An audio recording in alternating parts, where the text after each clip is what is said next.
নমস্কার বন্ধুরা, আজ আমি বানালাম ভেজ মোমো। প্রথমে ছোট ছোট লিচি কেটে নিয়ে তারপর বেলে রেখে নিলাম। এবার স্টাফিং ভরে নেব। এই স্টাফিংটা কিভাবে বানিয়েছি জানতে চাইলে অবশ্য কমেন্ট করো। এবার সব একে একে মোমোগুলো মুড়ে নিলাম।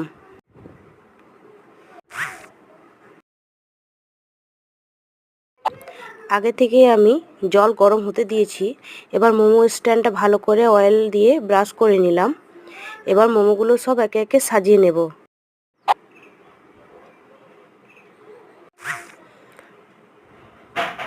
সাজিয়ে নেওয়া হয়ে গেছে। এদিকে জলটাও ফুটে উঠেছে।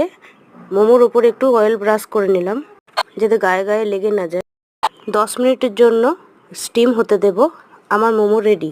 ঝাল ঝাল চাটনির সাথে সার্ভ করো।